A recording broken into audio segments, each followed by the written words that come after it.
네, 감사합니다. 오늘도 주의 이름으로 여러분들을 축복합니다. 5월을 우리는 가정의 달이라고 합니다. 저는 왜 많은 달 중에 어린이날, 어버이날, 부부의 날이 있는 5월을 가정의 달이로 정했을까 하는 생각을 해보았습니다. 아마 5월 속에는 따스함과 포근함과 아름다움이 어우러진 사랑이 있기 때문이 아닐까 하는 생각입니다. 그래서 아마 5월을 사랑의 공동체인 가정으로 묘사해서 가정의 달로 이름 지은 것 같습니다.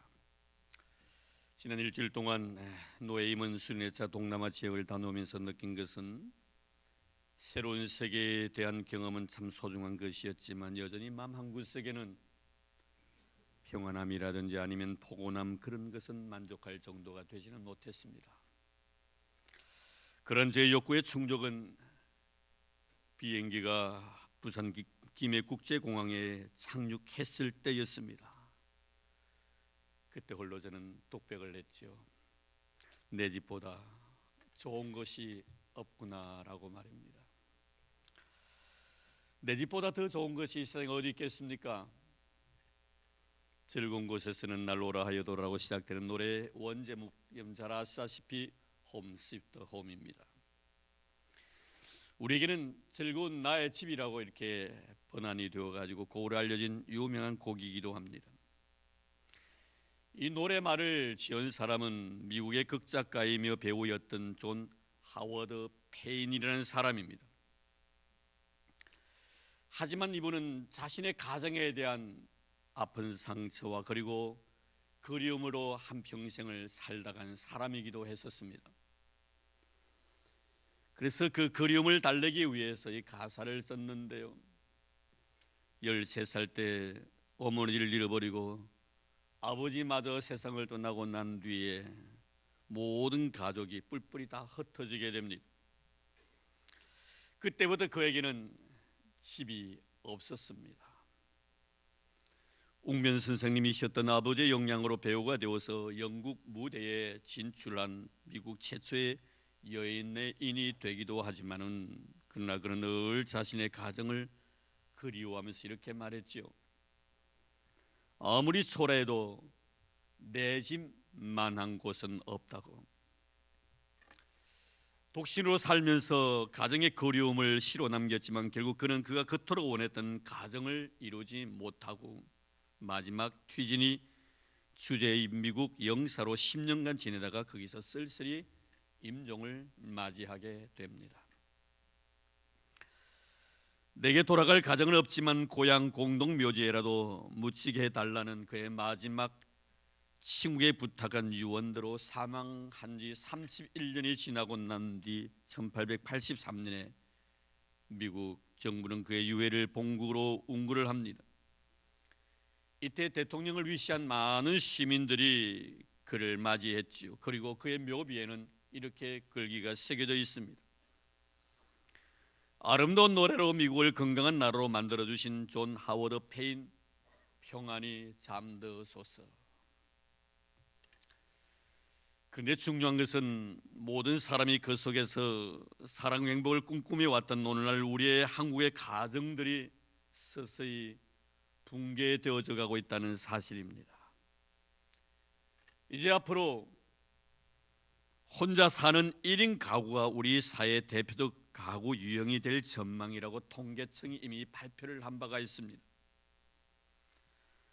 통계청이 최근에 발표한 2010년부터 35년 장래 가구 추계 보고서에 보면 충격적인 가족 해체를 예측합니다. 앞으로 20년 이후이면 가족이 해체가 된다는 것입니다. 올해 1인 가구 비율이 전체 가구 중에서 25.3%입니다. 처음으로 1위를 차지했습니다. 그리고 2035년에는 34.3%에 달할 것으로 전망을 하고 있습니다. 3.5가구, 10가구 중에서 약 4가정이 한 사람이 산다는 의미입니다. 이런 전망은 젊은 층의 미혼 그리고 만혼, 저출산 그리고 고령화 등의 복합적인 현상으로 보고 있습니다.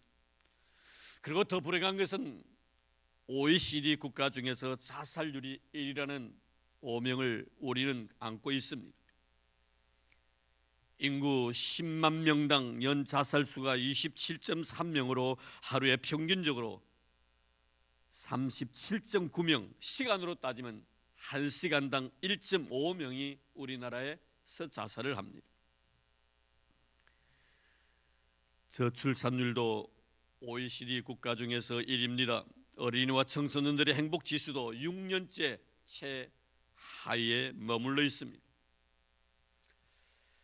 이러한 통계는 어찌 보면 우리가 성장에만 너무나 초점을 맞춘 삶을 살았지 성숙에 우리가 초점을 맞추지 못한 결과가 아닌가 하는 생각입니다. 제 나름대로 조심스럽게 평가를 해봅니다. 성장과 성숙에 대한 글귀가 생각이 나서 잠시 소개하려고 합니다. 성장이 몸이 자라는 것이라면 성숙은 마음이 자라는 것입니다. 성장이 빠르게 바뀌는 것이라면 성숙은 서서히 변하는 것입니다. 성장이 혼자 사는 힘을 배우는 것이라면 성숙은 함께 가는 법을 배우는 것입니다. 성장과 성숙의 차이를 자세히 설명해 놓은 말입니다. 하나님께서는 인간의 행복을 위하여 먼저 에덴을 만드시고 그리고 아담과 이브를 지으셨습니다. 그리고 그들에게 말씀하셨죠. 생육하고 번성하여 땅에 충만하라고. 하나님은 인간이 이 땅에서 행복한 삶을 살라고 가정을 만드신 것입니다. 이 행복을 저는 성숙이라고 제 나름대로 번역하고 싶습니다. 우리가 말하고 있는 웰빙이라는 것은 잘 사는 것이 아니라 행복한 삶을 사는 것 아니겠습니까? 많고 적음이 중요한 것이 아니라 내 마음의 어느 정도의 만족도를 이야기하는 것입니다. 이것이 바로 하나님이 우리에게 가정을 주신 이유입니다. 우리 인간에게 있어서 성숙의 가치가 무엇인가를 가르치기 위해서 하나님께 우리에게 가정을 주신 것입니다. 성장이란 것은 혼자만으로도 가능합니다. 밥 잘 먹으면 됩니다. 운동 열심히 하면 잘 자라게 되는 것입니다. 그러나 성숙은 함께여야 하는 것입니다. 그래서 하나님은 아담 혼자가 아닌 그와 함께 가야 할 삶의 동반자 이브를 그를 위하여 주셨습니다. 삶의 성숙을 위함이었지요. 이제 우리는 하나님께서 아담과 이브를 지으시고 그들에게 가정을 주시면서 그들의 가정이 어떤 가정이 되기를 원하셨던가 하는 것을 생각하면서 은혜를 나누고자 합니다. 오늘 말씀은 한 남자를 위하여 한 여자를 지으시고 두 사람을 앞에 두시고 사랑의 서약을 하게 하시고 나신 뒤에 가정을 주십니다. 이 놀란 하나님이 최초로 만드신 공동체 가정에 대한 하나님의 사역이 오늘 본문 말씀에 자세히 기록이 되어져 있습니다. 우리는 그 당시의 분위기를 충분히 다 이해할 수는 없지만 대충 현실에 적용시킨다면 분명히 한 가정을 이루기 위해서는 필요 충분 조건이 있습니다.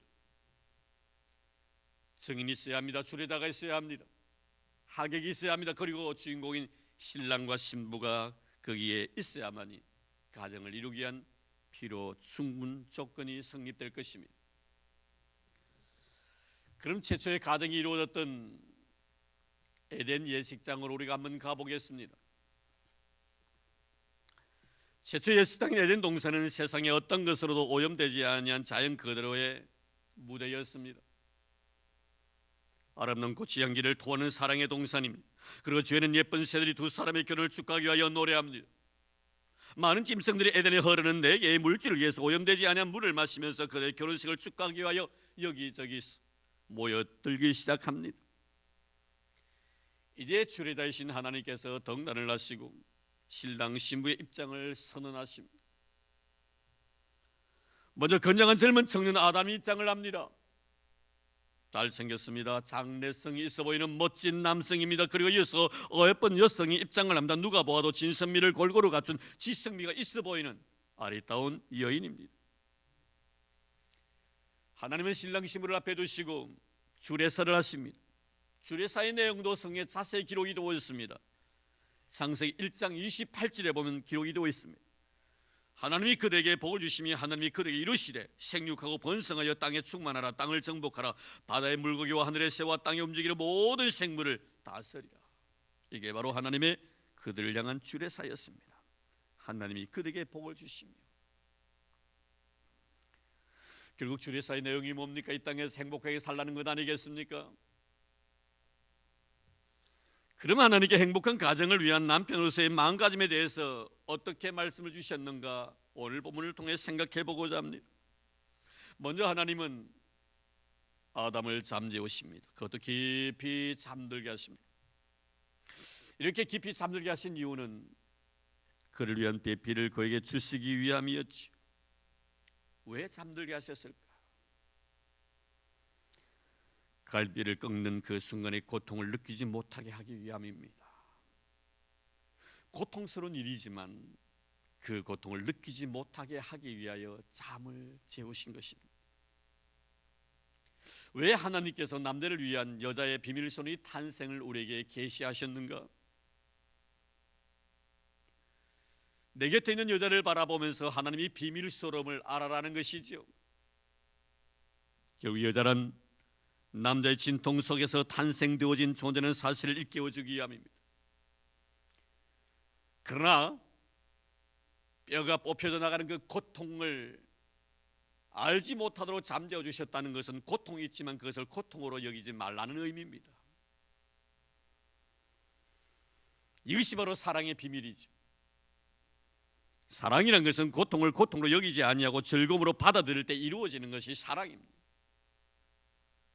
고통을 고통으로, 아픔을 아픔으로 느낀다면 그것은 결코 진정한 사랑이 될 수가 없는 것입니다. 분명히 현실적으로 바라보면 그것은 나에게 아픔이에요, 나에게 상처예요, 나의 괴로움이고 나에게 고난입니다. 그러나 그것을 기꺼이 기쁨으로 받아들입니다. 즐거움으로 받아들입니다. 영적 의미에서는 거룩함으로 승화시킵니다. 믿음으로 승화시킨다는 것, 이것이 바로 사랑이라는 것입니다. 우리가 결혼 생활을 하면 좋은 일만 있습니까? 힘들고 어려운 일들이 얼마나 많습니까? 남편을 통해서 받는 여러 가지 아픔들이 있습니다. 아내를 통하여 당하는 많은 시련과 고난들이 있습니다. 그러나 그 모든 것들을 고통과 시련과 고난이라고 생각하면 그것은 사랑이 아니라는 것입니다. 분명히 현실로 바라보면 그것이 힘들고 어려운 일이지만 그것을 느끼지 못하고 오히려 그것을 즐기면서 살아가는 것이 바로 사랑이라는 의미입니다. 결국 이것을 오늘 본문에 보면 잠이라는 단어를 썼습니다. 하나님께서는 깊이 잠들게 하셨다. 히브리를 찾아보았더니 타르테마라는 단어를 썼습니다. 타르테마. 그런데 이 구절을 헬라어 구약 성경인 70인역에서는 황홀한 무아지경을 뜻하는 엑스타시로 번역을 해놓았다는 거예요. 결국 하나님이 원하셨던 가정은 이 잠을 통해서, 그 잠은 바로 엑스타시라는 것입니다. 즐긴다는 것입니다.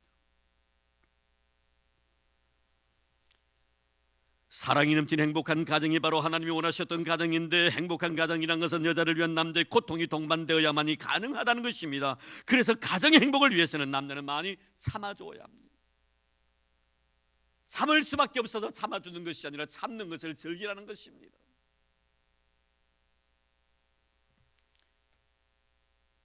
그렇습니다, 여러분. 여자만 참는 것이 아니라 남자도 참는데 여자보다 더 많이 참아줘야 돼요. 그래야 행복한 가정이 될 수가 있다는 겁니다. 갈비뼈가 부러진 고통이 주어져도 참아야 가정의 행복이 주어진다는 것이지요. 사랑하는 성도 여러분, 눈 뒤반대가 되도록 맞아도 아무 말 하지 않고 내가 뭐 당신 보고 뭐라고 하더냐고 공지를 내린 것은 남자가 힘이 없어가 아니에요. 가정의 평화를 위함이고 세계 평화를 위해서입니다. 여자에 대한 남자의 마음이 어떤 줄 아십니까, 여러분? 아마 여자는 속 깊은 남자의 그 마음을 다 이해 못할 거예요. 23절 보겠습니다. 아담이 이르되 이는 내 뼈 중에 뼈요 살 중에 살이라. 이것을 남자에게 취하였으니 여자라 부르라. 내 뼈 중에 뼈요 살 중에 살이라. 사랑 그 자체입니다. 고통을 통하여 주어진 선물이지만 그것을 고통으로 여기지 아니하고 사랑스러움으로 바라보는 여자를 향한 남자의 마음이지요. 영국 수상 처칠을 잘 아실 것입니다. 참 훌륭한 정치인입니다. 오늘 한 기자가 이 처칠에게 이런 질문을 던집니다. 수상, 당신이 다시 태어난다면 어떤 일을 하고 싶습니까? 이런 기자의 질문은 그가 위대한 정치인이었기 때문에 아마 세계 평화를 위해서 어떤 위대한 계획과 꿈을 말할 것으로 기대하고 이 질문을 던진 것입니다. 그런데 상상 밖에 이 처칠의 입에서 나오는 말은 뭐 깊이 생각도 하지 않냐고 바로 그 자리에 말을 토합니다. 나는 다시 태어난다 할지라도 내 곁에 있는 내 아내와 평생을 다시 살고 싶습니다. 물론 이 고백을 통하여 곁에 있던 아내는 참 감동을 많이 받았겠지요. 그리고 이 세상에 있는 모든 여성들을 위시해서 지금 이 시간 말씀을 듣고 있는 우리 여성들 가운데서도 참 멋있는 남자라고 말을 하는지는 모르지만 사실 이런 아내에 대한 남편의 고백은 보편적인 현상이에요. 특별한 사람만이 하는 것이 아니라 누구든지 사랑하는 아내에게 하는 사랑의 고백입니다. 놀랄 일도 아닙니다. 감동 먹을 짓도 아닙니다. 왠줄 아십니까? 아내라는 것은 오늘 본문 말씀을 통해 주신 내용대로 남편의 고통을 통하여 주어진 하나님의 귀한 선물이기 때문입니다. 고통 속에 얻어진 아름다운 선물이기에 포기할 수 없는 것 아니겠습니까? 우리 어머니들이 자식을 포기하지 못하는 이유가 바로 여기에 있는 것입니다. 고통을 통해서 얻어진 귀한 선물이기 때문이죠. 아마 다른 남편들은 몰라도 내 남편은 아닌걸요 라고 생각하는 분도 아마 여기 있는 것 같아요. 들으면서 고개를 푹 숙인 걸 보니까 별로 관심이 없는 것 같고 흥미가 없는 것 같습니다. 다른 남편에 대한 이야기인 것으로 생각을 하는 사람이 있는 것 같아요. 만약 그렇다면 아닌 게 아니라 몰라서 여러의 남편이 여러에 대해서 그렇게 대하는 겁니다. 안다면, 이 비밀스러움을 안다면 그렇게 대하지 않지요. 사랑하는 남성도 여러분, 행복한 가정을 위해서 하나님은 우리 남편들에게 참아라고 합니다. 고통을 참아라고 하십니다. 아마 가정에서 아내를 바라보면서 이 성경적으로 바라고 당신은 내 고통을 통해서 주어진 하나님의 선물이라고 고백은 하면서도 그 고통을 고통으로 만약에 생각한다면 진정한 사랑이 될 수가 없을 거예요. 그래서 하나님께서 고통의 그 순간에 잠을 지워서 고통을 모르게 하셨던 것입니다. 우리는 고통을 안고 살아가지만 그 고통을 고통으로 느끼지 못하며 내 뼈 중에 뼈요 살 중에 살이라고 고백할 수 있을 정도가 되어야만이 아내를 사랑하는 것이며 그 가정이 행복한 가정이 되는 거예요. 물론 아내를 위해서 수고하는 남편의 고마움은 분명히 있을 것입니다. 그러나 그것은 당연한 거예요. 아내를 위해서 고통을 느껴야 될 것이 바로 남편의 의무란 것을 우리는 성경 말씀을 통하여 발견하게 됩니다. 이 참음이란 것은 고통이 사랑으로 느껴질 때만이 가능합니다. 결국 참음 속에 얻어진 아담 앞에 나타난 이브의 모습은 정말 환상적이었습니다. 하나도 나무랄 데 없는 하나님의 걸작품이었습니다. 그래서 그는 고백합니다. 내 뼈 중에 뼈요 살 중에 살이로라라고 말합니다. 하나님 앞에서 지금 아담은 아내가 될 여인에 대한 사랑을 고백합니다. 왜 하나님은 아담에게 이런 감정을 주셨을까? 그의 입술로 사랑을 고백하게 하셨습니까? 그것도 예식장에서 말입니다. 굉장히 우리 하나님은 신보적이신 분 같아요. 21세기에서나 볼 수 있는 그런 장면을 이미 최초의 가정에서 하나님께서 사랑 고백을 하라고 하셨으니까 말입니다. 저는 결혼식 할 때 주례를 맡으신 목사님께서 저에게 수약을 하셨지만 그 자리에서 사랑합니다라고 고백하라고 말한 적은 없었습니다. 그런데 우리 하나님께서는 그렇게 고백하도록 그에게 감정을 주신 거예요. 이 사랑의 고백 속에 신부인 이분은 아무 말이 없습니다. 나도 사랑한다라고 말해야 되겠는데 말하지 않습니다. 왜 신부는 침묵하고 있었을까? 혹시 생각해 보셨습니까? 아마 남자들은 여기에 대해서 생각을 해보셨을는지는 모르지만 여자는 뭘 당연한 것을 생각해 보라고 아마 되몰아칠는지도 모릅니다. 왜요? 여자들은요, 남자가 주는 말 한마디의 의미를 잘 이해하고 있기 때문에 그런 것입니다. 남자가 사랑의 고백을 했었을 때 여자는 그 사랑의 고백의 의미를 내가 사랑한다고 말하지 아니해도 속 깊은 남자는 다 이해할 것을 믿고 있었기 때문에. 너무 제가 남자 입장에서 이야기를 합니까? 솔직한 마음이에요. 근데 이렇게 정말 사랑을 고백했는데 왜 여자는 이런 사랑한다는 이 고백 말 한마디에 남편을 위해서 자신의 생명을 거느냐 하는 문제예요.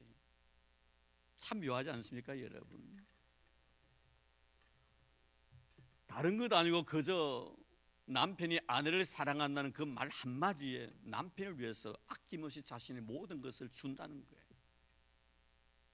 여기에 바로 여러분 하나님의 창조의 비밀이 숨겨져 있습니다.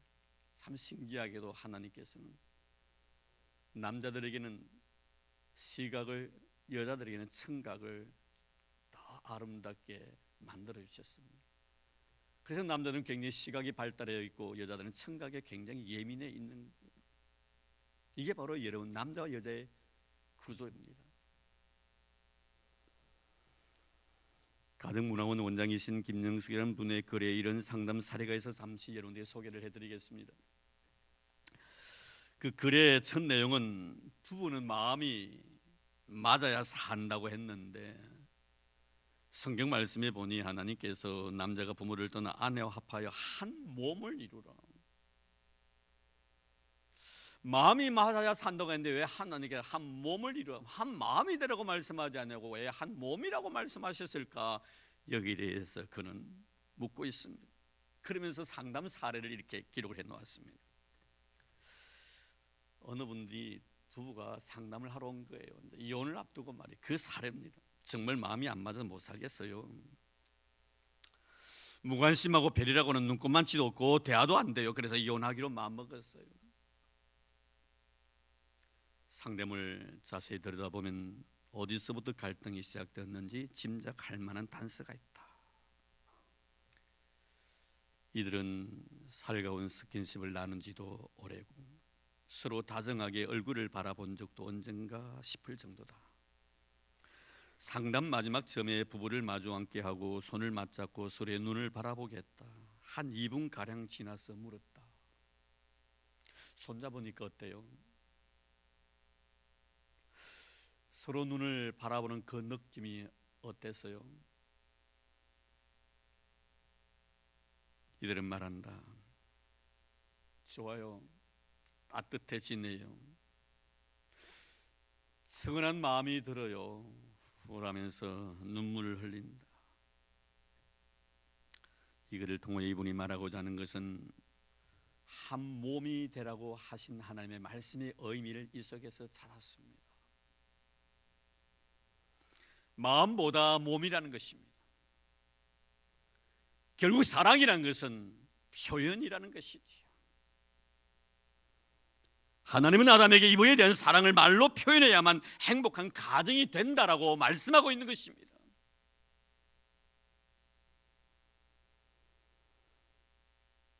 이렇게 하게 하신 동기가 분명히 있지요.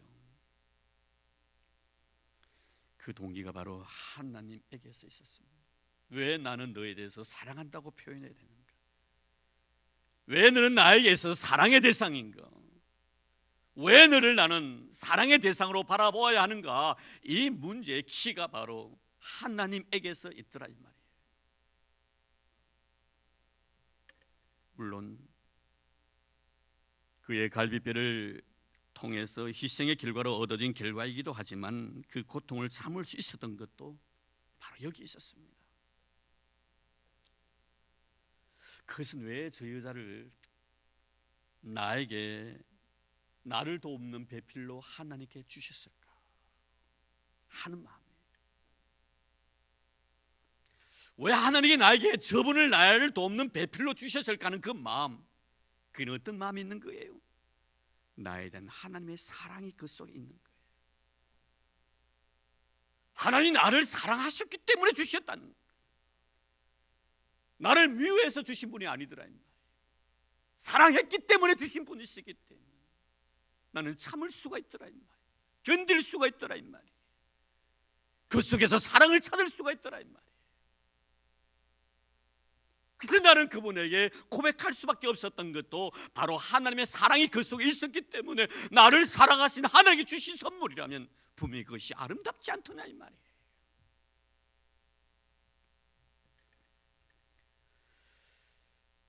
여러분, 제가 이번 여행을 하면서 우리 애들 생각이 났었습니다. 선물 하나 사주고 싶어서 마땅한 게 없더라고요. 아무리 골라고 싶어도 애들 눈에 선한데 줄 선물이 없더라고요. 그래 그냥 왔어요. 안 사고. 여러분, 사랑하는 사람은요, 사랑을 받는 사람에게 좋은 거 주고 싶은 마음이에요. 좋은 거 주고 싶은 마음. 아담은 생각합니다.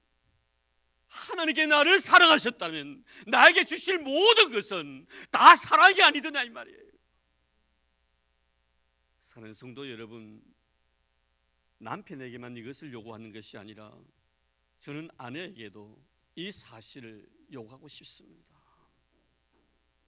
일평생 동안 삶의 동반자로서 나를 돕는 배필로서 내 곁에 나를 사랑해 줄 아름다운 남편을 바라보며 아내를 바라보면서 정말 하나님께 나에게 사랑하셔서 주신 귀한 선물로 나는 받아들이고 있는가 이 문제입니다.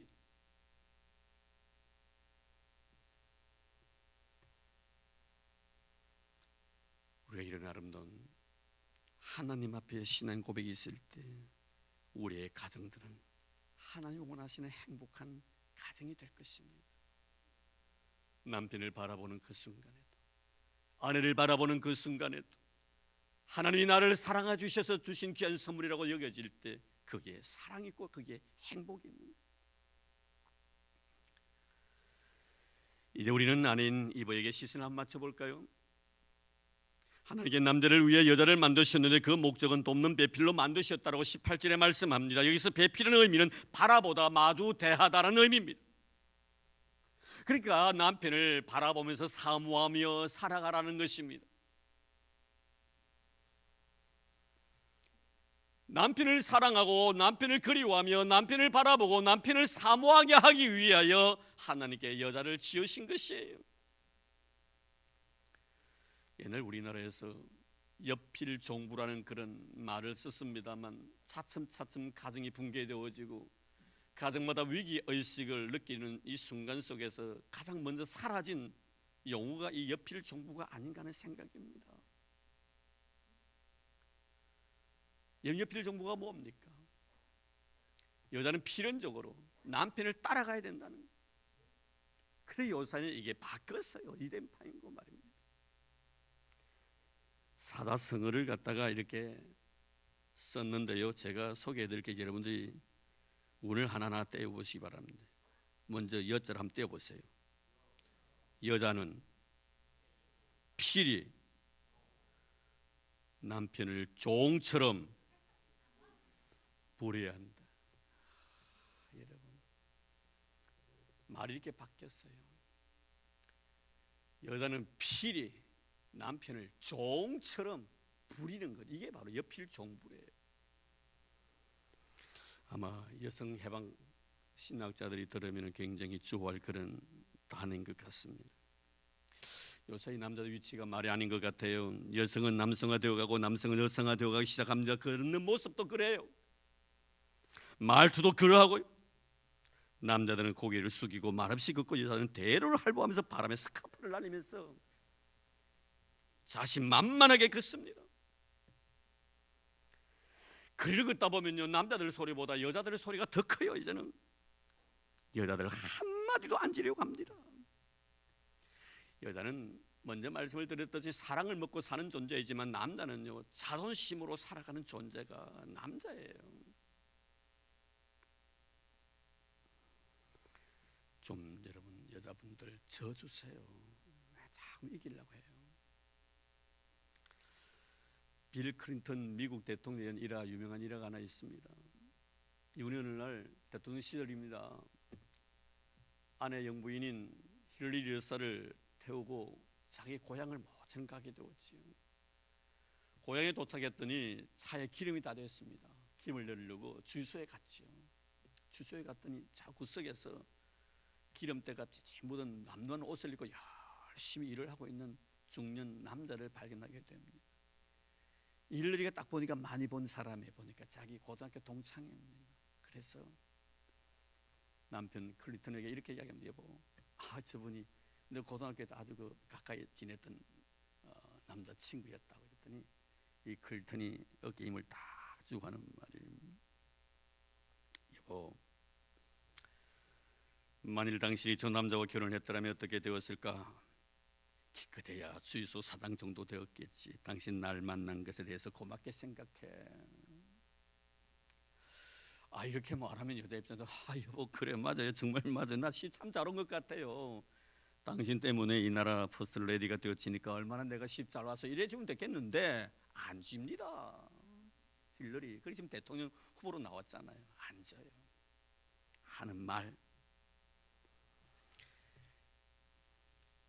이렇게 그는 클린턴을 갖다 묵살을 만드는 말 한마디를 합니다. 내가 당신이 아니라 저 남자와 결혼했다면 저 남자는 지금 백악관의 집무실에 앉아서 신문을 보고 있을 거야. 대단한 여자죠, 여러분. 가끔 제가 사는 아파트의 남자들을 보면 참 안 됐다 생각할 때가 참 많아요. 물론 담배는 피워서는 안 되죠. 그러나 피울 수밖에 없는 상황이 됐잖아요. 얼마나 여러분 불쌍하고 너무 안쓰럽고 너무 처량해 보여. 제가 새벽기도 나오려고 하면요, 밖에 나가지고요 담배를 피우고 있어요. 담배를 피우고 있어요. 틀림없이 아내에게 쫓겨난 것 같아. 담배 피우다가 그것도요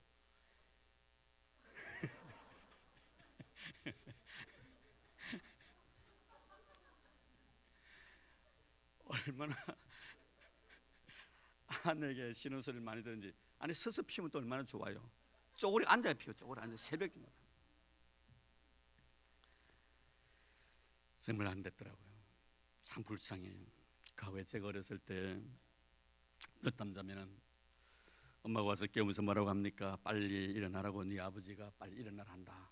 빨리 일어나. 아버지를 들먹입니다. 요새는 애들요 아버지 말 잘 안 들어요. 그래서 아내가 말하죠. 여보, 후가리 좀 깨우라고. 후가리 방에 후가리 깨우면서, 후가라, 너가 엄마가 일나라 한다.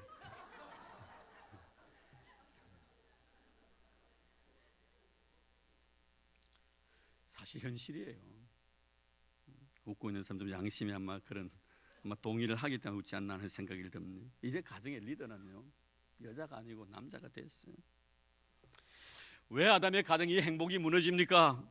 가정의 리더가 여자에게로 넘어갔기 때문입니다. 이제 여자의 위치는 돕는 배필이 아니라 남자를 지배하려고 달려듭니다. 잊지 마시기 바랍니다. 여자는 남자를 돕기 위해서 창조된 사실을 말입니다. 이것은 위아래 문제가 아닙니다.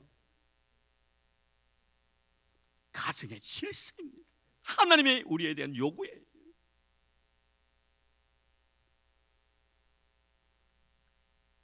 이제 우리는 다시 돌아가야 합니다. 남편은 남편의 위치로, 그리고 아내는 아내의 위치로 돌아가야 합니다. 한국 가정사역연구소에 이런 조사를 했습니다. 나에게 고통을 주었고 나에게 상처를 주었던 사람은 누구였던가? 제1위가 바로 아버지였습니다. 40.7%였습니다. 두 번째가 어머니였습니다. 32.1%입니다. 세 번째가 집안 식구였습니다. 27.2%였습니다. 상처 오래 갑니다. 내셔널 지오그래픽에서 상처가 난 동물들이 이 상처를 어떻게 치유할까라는 것을 가지고 다룬 적이 있습니다. 백수의 왕자인 사자가 다른 동물들과 싸워서 상처를 입기도 하고 또 사자와 싸워서 상처를 입기도 합니다. 그런데 이 상처를 어떻게 치유를 받느냐는 문제예요. 놀랍게도 이들은 바위에 올라갑니다. 그리고 자신의 상처난 부위를 갖다가 햇빛을 향하여 드러눕습니다. 그 따뜻한 햇빛에 의해 가지고 그 상처가 치유가 되는 거예요. 놀랍습니다, 여러분. 아픈 상처를 치유할 수 있는 유일한 방법은 사랑입니다. 우리의 가정이 행복해질 때, 우리의 가정이 따뜻한 사랑으로 가득 차 있을 때 어느 누구도 상처받지 아니할 것이고 상처받은 영혼도 치유가 될 것입니다. 사랑하는 성도 여러분, 사랑만이 마음의 상처를 고칠 수가 있을 것입니다. 하나님께 원하시던 최초의 가정은 내 뼈 중에 뼈요 살 중에 살이라고 하는 사랑의 멜로디가 울려 퍼졌듯이 우리의 가정에도 이런 아름다운 사랑의 멜로디가 울려 퍼지기를 바랍니다. 내 뼈 중에 뼈요 살 중에 살이라. 내 사랑, 하나님이 나를 사랑하셔서 주신 귀한 선물로 받아들일 때 남편은 아내에 대한 고마움, 아내는 남편에 대한 고마움과 감사함이 어우러질 때 우리의 가정들은 하나님 원하시는 행복한 가정이 될 것입니다. 이런 은혜가 있기를 주의 이름으로 축복합니다.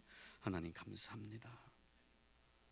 행복한 가정이 되고 싶어 오늘도 주의 말씀 앞에 나를 세워봅니다. 주신 말씀 잊지 않게 하여 주시옵소서. 고통을 동반한 아픔의 결과가 바로 사랑이란 것을 배웠습니다. 주님, 우리 남편들에게 이런 은혜를 주셔서 아내를 바라볼 때마다 나를 사랑하셔서 주신 귀한 하나님의 선물임을 잊어버리지 않도록 주님 도와주시기를 원합니다. 아내들은 남편을 대할 때마다 남편을 사모하게 하기 위하여, 바라보게 하기 위하여 나를 남편 곁에 두셨다는 사실을 깨닫고 늘 남편의 마음에 기쁨이 되는 아내의 삶을 살아감으로 우리의 가정들이 사랑의 동산이 되게 하시고 하나님이 그토록 원하셨던 행복한 가정이 되도록 축복해 주옵소서. 이 헌금을 위하여 기도드립니다. 주신 은혜 사랑 너무 고맙고 감사하여 귀한 예물 주님 앞에 드리옵니다.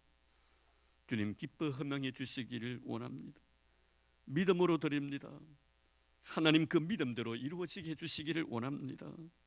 믿음으로 10의 1조를 주님의 것임을 믿고 바칩니다. 주님, 우리의 마음속에 주님의 것을 도적질하지 않게 해주시니 너무너무 감사합니다. 주님의 것을 주님께 드릴 수 있는 믿음 주신 우리 하나님 앞에 영광을 돌립니다. 믿음으로 감사의 예물을 드립니다.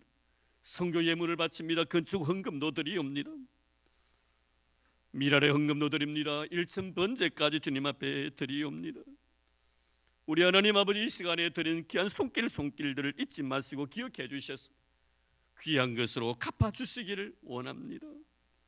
하나님 앞에 드리고자 원하는 아름다운 영혼의 그 마음, 순수한 그 결단들을 주님 받아주셔서 넉넉한 것 부요함으로 채우시고 넘치도록 복을 부어 주시옵소서. 사랑하는 자녀를 위하여 아름다운 꽃으로 주님 앞에 드리옵니다. 내 사랑하는 자녀가 이 꽃처럼 향기롭기를 원하는 마음입니다. 깨끗하고 순결한 모습으로 자라나기를 원하는 마음입니다. 그 부모의 아름다운 마음을 통해 이 어린 영혼이 하나님 앞에 복을 받게 주님 도와주시고 어머니 아버지의 그 신앙 잊어버리지 않도록 도와주시기를 원합니다. 내 아버지 어머니가 그토록 사랑했던 교회를 그도 사랑하게 해주시고 내 아버지 어머니가 그토록 섬겼던 하나님을 그도 영원토록 섬기게 도와주시기를 원합니다.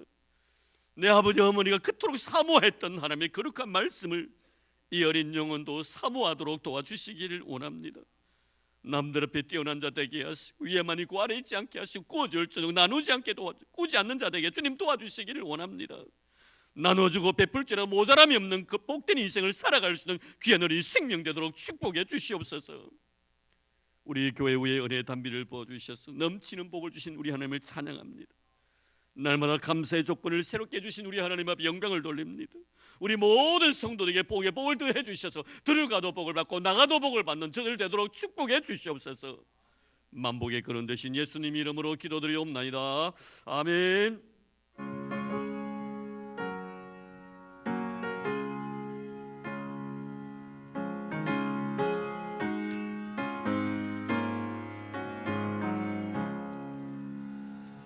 사철의 봄바람 불어있고 하나님 아버지 모셨으니 믿음의 반석도 든든하다. 즐거운 동산이라 고마워라 임마누엘 예수만 섬기는 우리 집 고마워라 임마누엘 복되고 즐거운 하루하루 어버이 우리를 고이시고 동기들 사랑에 뭉쳐있고 기쁨과 서름도 같이하니 한간에 처가도 천국이라 고마워라 임마누엘 예수만 섬기는 우리 집 고마워라 임마누엘 복되고 즐거운 하루하루 아침과 저녁에 수고하여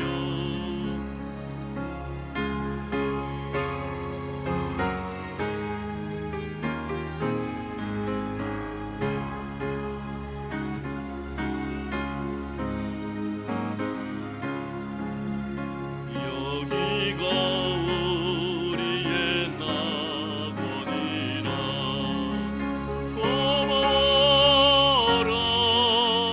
임마누엘 예수만 섬기는 우리 집 고마워라 임마누엘 복되고 즐거운 하루하루. 아멘. 네, 교회 소식 알려드립니다. 주보 참고해 주시면 고맙겠습니다. 네, 다음 주일 야유 예배로 드린다는 거 아마 오시면서 보셨을 겁니다. 나중에 자세한 사항은 우리 진행 부장이신 우리 박운철 집사님께서 설명해 주시겠습니다. 그리고 제4기 엘리야 중보기도 교육을 원하시는 오늘까지 신청해 주셔야 됩니다. 다음 주에 우리 야유 예배가 되기 때문에 아마 모이는 시간이 없을 것 같고요. 오늘 해야만이 준비가 될 것. 6월 첫째 주일부터 6주 과정입니다. 기도를 원하시는 분들은 다 참여해 주시면 고맙겠습니다. 대신방 일정 기억해 주시기를 바라고요. 미리 예고해 드립니다. 다음 주 6월 봉사자 드립니다. 헌금 안내, 식당 봉사, 성전 청소 기억해 주시면 고맙겠습니다. 그리고 이 시간 우리 박원철 집사님 나오셔서 좀 자세하게 좀 설명을 해주셔야만 아마 여러분들이 다음 주일날 차고 없이 아마 우리 야외 예배에 참여할 수 있을 것 같습니다. 무슨 마이크 없습니까?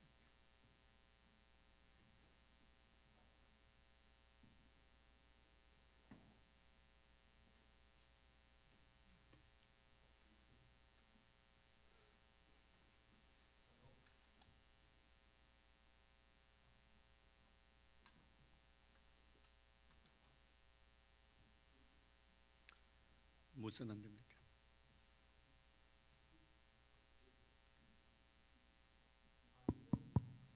자, 이사님.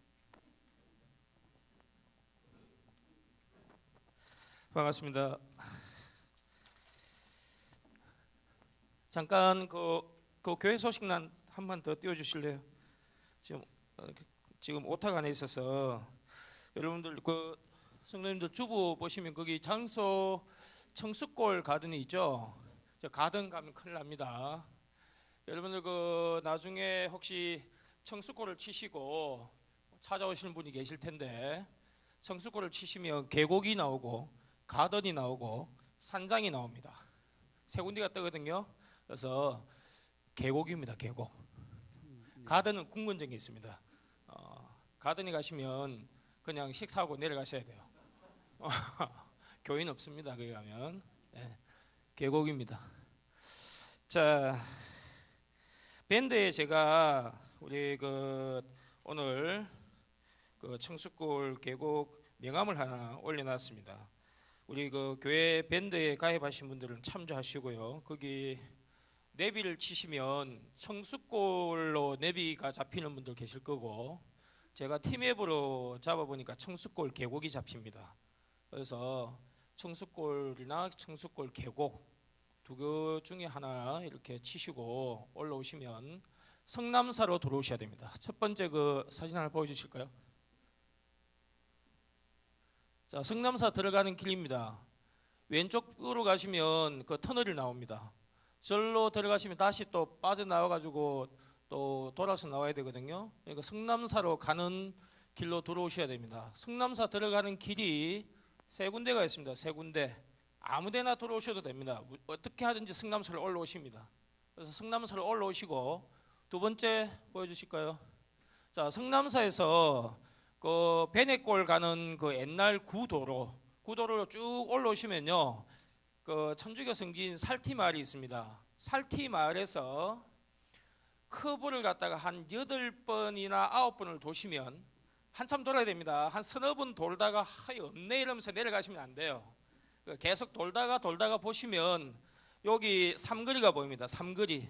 저기 제가 지금 차를 세워놓고 제가 사진을 찍었는데 삼거리가 보입니다. 근데 저기가 여러분 보셔서 알겠지만 중앙선에 노란 선이 꺼져 있죠. 좌회전 하시면 굉장히 위험한 사고가 많이 나는 구간입니다. 그래서 저기 안내 요원을 두 분을 세울 거거든요. 그래서 여러분들은 저기에서 50m만 더 올라가시면 큰 상거리가 나옵니다. 저 터널로 올라가는 길, 베네골로 가는 길 해서 상거리가 나오니까 유턴 하셔가지고 이렇게 들어오셔야 돼요. 그래서 골짜기로 내려가시면 아마 거기에 선발대가 아마 준비를 해가지고 아마 여러분들을 이렇게 맞이하실 겁니다. 아시겠죠? 혹시 성남사를 한 번도 못 가보신 분들이 있으면 교회로 오시면 됩니다. 저희들이 차량을 준비를 해놓고 있습니다. 그러니까 교회로 오시고 교회 차량을 이용해서 오시면 장소 걱정 없이 무난히 이렇게 갈 수 있습니다. 선발대는 9시에 갈 것이고요. 여러분들은 10시에 오시면 10시에서 교회에 출발해서 장소에 11시에 예배를 드리겠습니다. 11시에 예배를 드리고, 그럼 집에는 언제 오느냐? 3시 반에 오겠습니다. 물론 시간적으로 약간의 항상 행사를 진행하다 보면 조금 늦을 수도 있고 당겨질 수도 있는데, 내려오는 길이 조금 많이 막히기 때문에 어떻게 하든지 조금 빨리 내려오려고 행사를 빨리빨리 진행하도록 하겠습니다. 그래서 성령차에 현재 제가 파악하기에는 우리 교인들이 한 70대 정도 되거든요. 성령차가.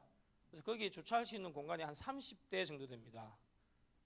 그래서 웬만하면 한두 명 타고 이렇게 교회를 오시는 분들은 그냥 교회에 오셨다가 교회 차를 이용해서 이렇게 행사장으로 갔으면 좋겠습니다. 그래서 거기 차를 많이 갖고 오시면 거기 외길입니다. 외길. 차 두 대가 교행할 수가 없기 때문에 굉장히 애로가 있을 수 있습니다. 그러니까 웬만하면 하여튼 교회에 오셔가지고 차가 없으신 분들은 같이 좀 태워 가시고 이렇게 해가지고 차량 대수를 좀 줄여주시길 바랍니다. 그 외에 이제 기타 사항들은요, 제가 해당되는 분들에게 문자라든지 이렇게 연락을 미리 드려가지고 이번 주에 다 준비해 놓도록 하겠습니다. 식사는 어르신들 어버이날 때 이렇게 받으신 분들이 계시잖아요. 그분들은 따로 식당에 음식을 준비해 놨습니다. 그리고 다른 분들은 우리 호텔에 유명한 셰프 한 분을 모셔가지고 이렇게 소불고기 대접을 할 예정입니다. 셰프가 누군지는 기대해 주시면 감사하겠습니다. 그 외에 뭐 아동부라든지 학생회, 청년회 각각 해당되는 그 부수장님들께서는 학생들이나 청년들, 아동들 좀 잘 챙겨 오시고요. 그리고 각 교구장님들, 뭐 그다음에 기관장님들 제가 부탁한 거 빨리 좀 준비를 잘 해주시면 감사하겠고, 제가 금요일쯤에 한번 다 체크를 하겠습니다. 그래서 확인을 해볼게요. 오늘 특별히 그 찬양 예배 마치고요, 살짝 교구장하고 기관장님들 모임을 잠깐 가지도록 하겠습니다. 내려오는 시간은 3시 30분입니다. 나중에 그 개인적으로 뭐 시간을 이렇게 하실 분들은 참조하셔가지고 야예배 많이 참석해 주시길 바랍니다. 이상입니다. 네, 감사합니다.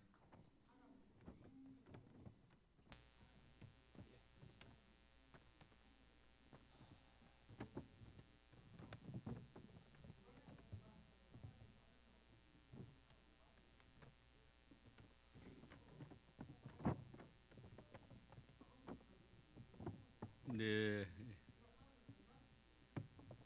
거기 차량 그 주차 요원을 2분을 세울 거거든요. 주차 요원을 2분을 세울 거니까 혹시 점심 먹고 그냥 볼일에서 내려오겠다 이러신 분들은 안에 주차하면 안 되니까 바깥으로 이래서 빼서 주차할 수 있도록 미리 주차 요원들한테 미리 말씀을 해주십시오. 그러면 안전한 곳으로 이렇게 주차할 수 있도록 이렇게 하도록 하겠습니다. 네. 예, 그 외에 뭐 각 기관에서 필요한 것들이 있다든지 그러면 저에게 언제든지 말씀해 주시면요, 이렇게 제가 준비를 하도록 하겠습니다. 예, 이상입니다. 감사합니다. 네, 예, 수고하셨습니다. 예, 이번 진행 위원장으로 많은 수고를 하셨습니다. 저도 현지 답사를 다녀왔는데 참 좋았었습니다. 아담하고요, 우리를 많이 이렇게 참 아름다운 사랑의 사귐을 나눌 수 있는 그런 좋은 공간이 마련되어 있었고, 또 물도 옆에 절절 흐르고 애들에게도 상당히 정서적으로 좋은 장소였었습니다. 그래서 애들도 이를 많이 데려오시고요, 그날 가셔서 물장구도 좀 치고 하면 참 좋을 것 같습니다. 우리 성도들 다 참여해 주길 바라고, 또 한 가지 부탁드리고 싶은 것은 이렇게 야유 예배나 아니면 우리 체육대회로 1년에 한 번씩 꼭 이렇게 하는데, 하나님 앞에 그 예배를 좀 더 우리가 경건한 마음을 드리기 위해서 준비를 하겠습니다만, 헌금을 잘 안 하시는 것 같아요, 교인들이. 그날은 그냥 오신 것 같아요. 여러분, 예배 드릴 때는 우리가 항상 성경대로 보면 항상 예물을 갖다 하나님 바쳐야 되기 때문에 잊지 마시고 항상 정성을 다해서 예배를, 예물도 바치고 또 아름다운 예배도 드리는 그런 시간들 되기를 바랍니다. 예, 우리 이제 다 일어나 주시기를 바랍니다. 예. 네, 오늘 우리 김문규 권사님 친정 어머님이 예배 참석해 주셨네요. 예, 축복합니다. 예. 기도분들과 우리 서로 인사 나누십시다. 우리의 가정은 에덴 동산 같은 가정이 되기를 바랍니다. 네, 여러분 가정이 행복한 가정 되기를 바랍니다. 예, 감사합니다.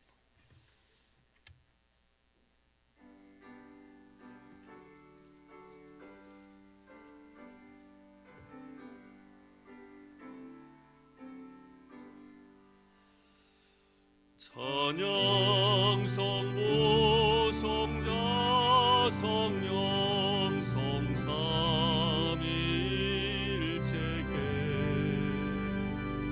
영원 무궁하기까지 영광을 돌리세 영광을 돌리세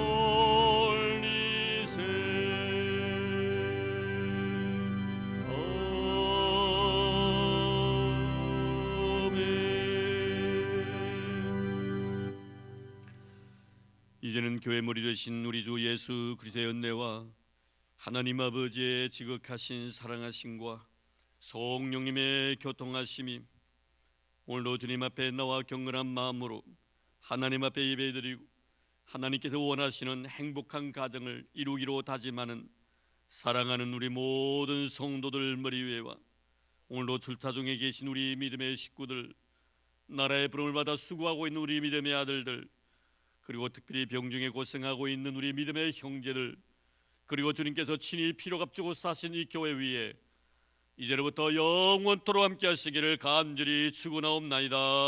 아멘.